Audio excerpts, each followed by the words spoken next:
Olá! Nós sabemos que todos os cidadãos têm direito à defesa. Mas será que esse direito tem sido respeitado plenamente aqui no Brasil? Esse é o tema da nossa entrevista de hoje, gravada aqui no Networking Escritório Compartilhado. Quer conferir? Então roda a vinheta e fique ligado.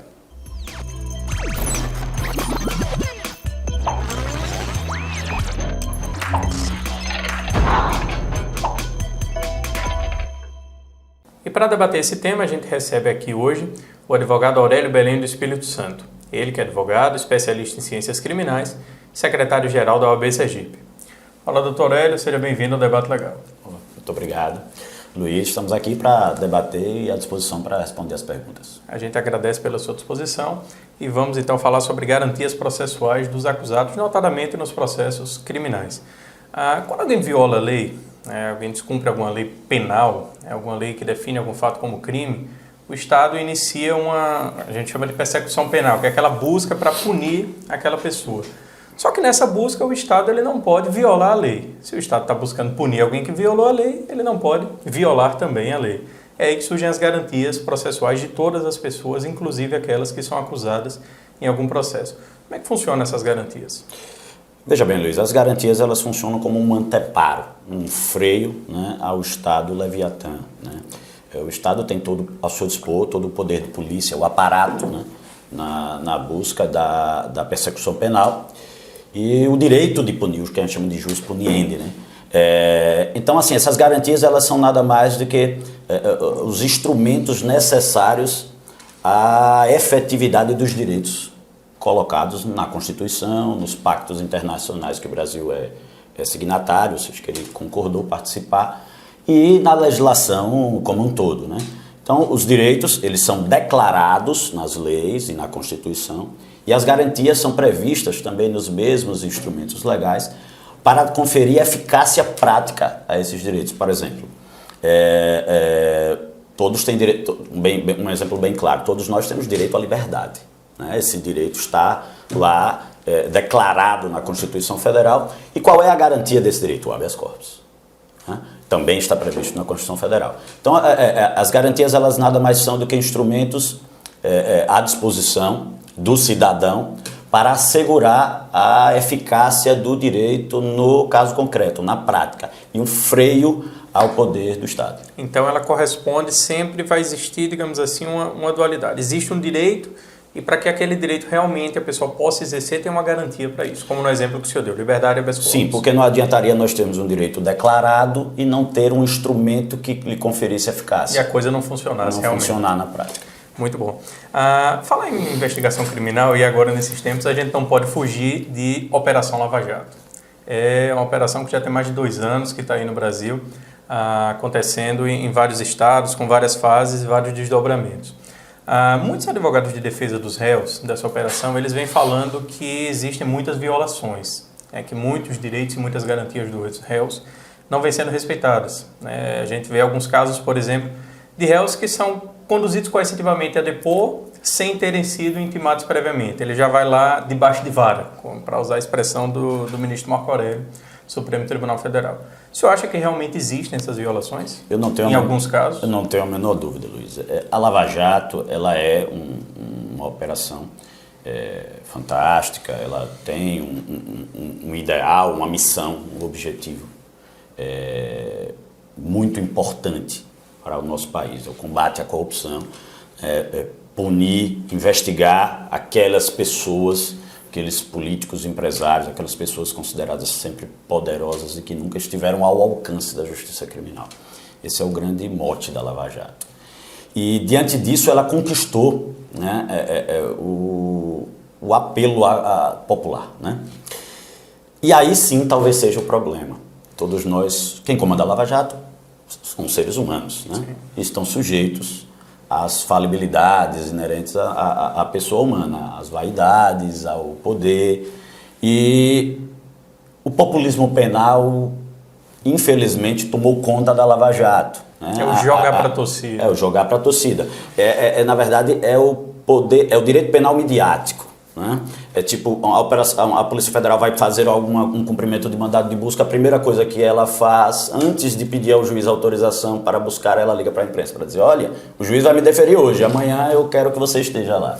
Então, é isso que vivemos, uma exposição, né, dos investigados, uma exposição desnecessária, diga-se de passagem, né, uma afronta aos direitos e garantias fundamentais. Você citou um exemplo, o exemplo da condução coercitiva, que tem se tornado regra, né, descumprindo as formalidades legais para a sua consecução no caso concreto. Temos um abuso da prisão provisória, né, prisões completamente desnecessárias, apenas para dar uma resposta à sociedade ávida. Casos até para obter delação. Isso é o pior. Esse é o mais grave. O Estado, ele é reserva ética e reserva moral. Ele não pode jamais, maquiavelicamente, né, usufruir de instrumentos, né, discutíveis e ilegítimos para alcançar os seus fins. Não, de nada adianta nós termos um Estado, como você disse logo no início, que não respeite a própria norma que ele criou. Né? Esse não seria o melhor exemplo de um Estado democrático de direito, que é o nosso. Uhum. Agora, falando de Lava Jato, o senhor bem falou, e realmente é uma verdade, é algo que a gente não pode fugir. A Lava Jato é uma operação importante. Ela está chegando a níveis de combate à corrupção que a gente nunca viu no Brasil. Isso é inegável. Mas ela tem esses abusos, esses excessos. Algumas pessoas, até inclusive pessoas também do meio jurídico, acreditam que nesse caso os fins, né, que é o combate à corrupção, que é passar o Brasil a limpo, digamos assim, né, que é o termo que se usa, os fins estão justificando os meios. Ou seja, que para combater a corrupção, meio que vale tudo. O senhor concorda com isso? Jamais. É muito temerário nós partirmos para esse silogismo, né, porque a conclusão não será outra. Né? O que nós permitirmos uma operação como essa se tornará precedente, se tornará regra e nós seremos as próximas vítimas. Né? Não tenha dúvida que condução coercitiva agora vai ser feita por qualquer juiz em qualquer comarca. Vai ter um respaldo. Vai ter um respaldo, até porque foi questionada pelos tribunais superiores e foi mantida. Inclusive, uma decisão inusitada que me deixou bastante preocupado do TRF, ao questionar uma decisão várias decisões, esses abusos do juiz Sérgio Moro, e o TRF disse o seguinte: a Operação Lava Jato ela é muito importante e ela é única. Sendo importante e única, ela deve ter tratamento diferenciado, ou seja, como se flexibilizasse a Constituição Federal e o Código de Processo Penal, da sua magnitude e importância. E nós não podemos aceitar isso, né? Nós não podemos, a troco de nada, né? Nada justifica que nós descumpramos a nossa própria lei com vistas a alcançar um objetivo. Né? A sociedade aplaude porque vem sofrendo há séculos, sem ver a punição, por isso ela aplaude. Mas o juiz, ele não está investido na função jurisdicional para buscar e receber aplausos da população, e sim para fazer cumprir a lei e a Constituição. Isso é muito importante. Falar em decisões, o senhor falou de uma decisão muito emblemática, né, essa do TRF.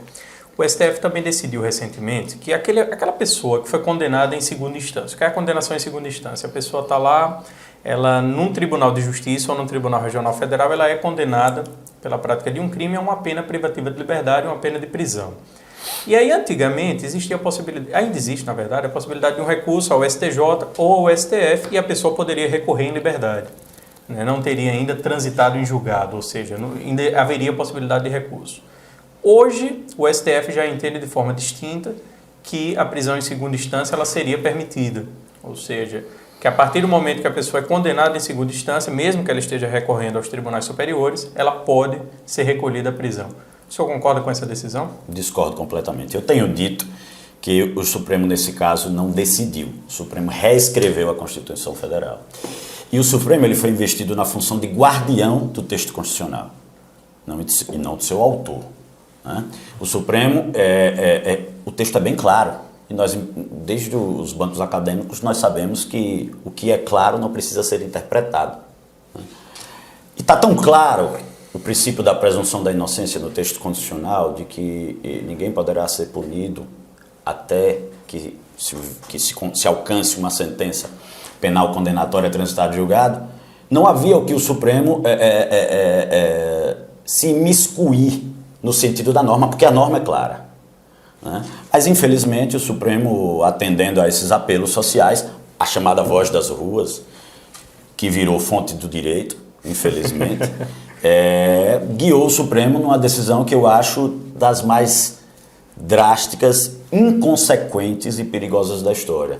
E estamos vendo um resultado com essas rebeliões nos presídios. O Supremo tem culpa, precisa assumir e precisa rever os seus atos. Com essa decisão, muitas pessoas foram colocadas no sistema, muitas delas que serão inocentadas nos recursos especiais e extraordinários nos tribunais superiores.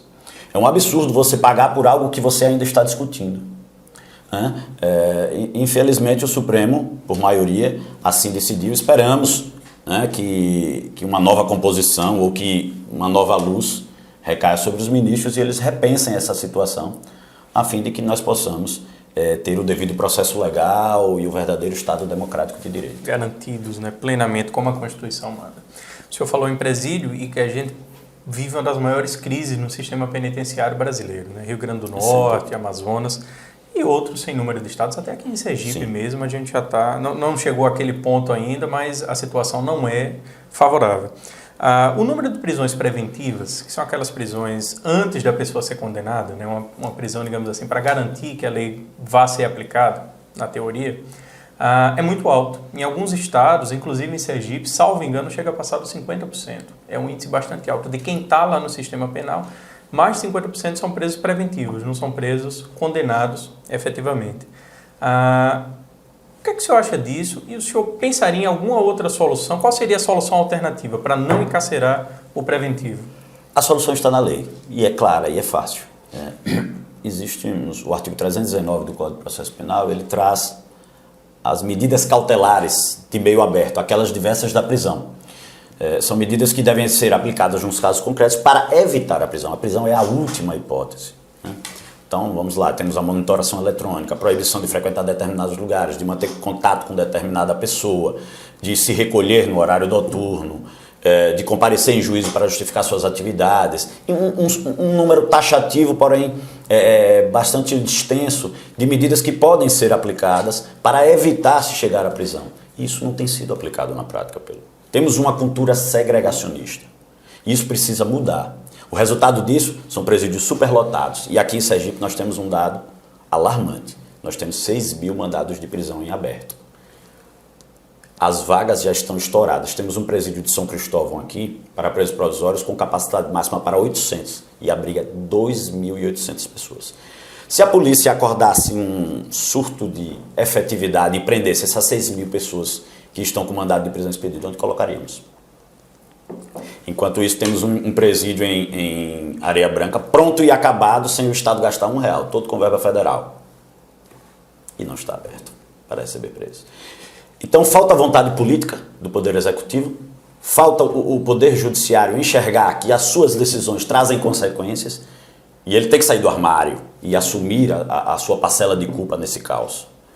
O Legislativo falta cobrar, fiscalizar. E o Ministério Público tem que selecionar a acusação e requerer e postular conforme o devido processo legal. Não adianta pedir o mais para alcançar o menos. E essa é uma prática, infelizmente, que vem sendo feita pelo Ministério Público em diversos processos país afora. Então, a saída é a aplicação das medidas cautelares, né? E aí o respeito à presunção da inocência. Isso para evitar a superlotação.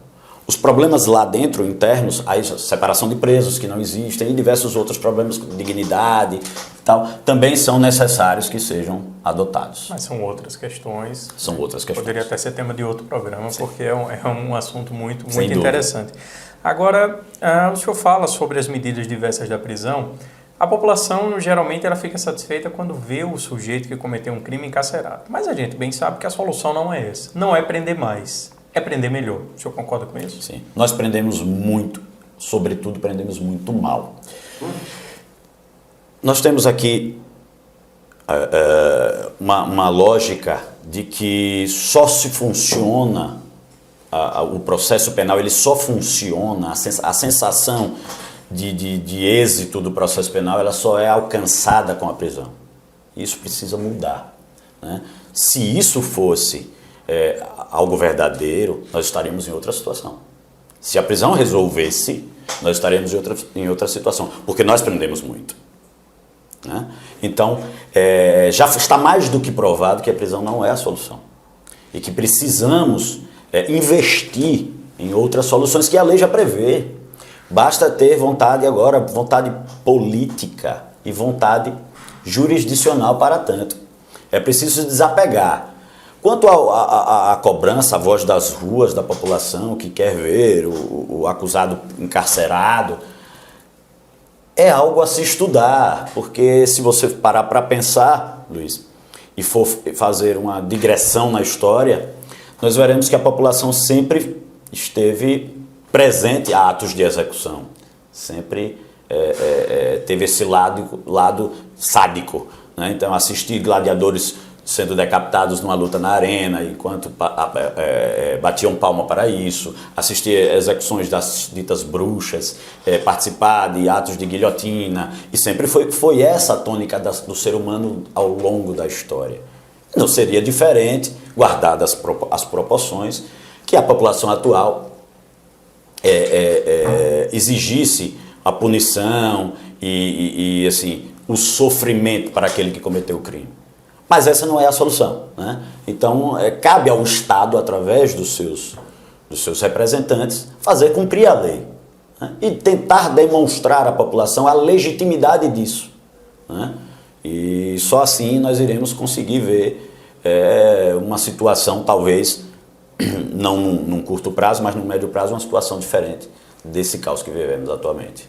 Ok, doutor Aurélio, muito obrigado pela sua entrevista. Tenho certeza que quem está assistindo sai hoje um pouco mais consciente desse papel do Estado e deve agora estar pensando um pouco diferente dessa espetacularização do processo penal que a gente vê. Deixo aberto o espaço para o senhor fazer suas considerações finais. Luiz, eu que agradeço o convite e me coloco à disposição para debater qualquer outro tema ligado à área do direito penal, do processo penal, da criminologia. E fico à sua disposição, agradeço pelo convite e estou aberto para qualquer outro convite acerca do tema. Tá ok. Muito obrigado. Então fique acompanhando o Debate Legal pelas nossas redes sociais, continue comentando nos vídeos, a gente está recebendo muitos feedbacks de vocês, a gente agradece por isso. Muito obrigado e até a próxima.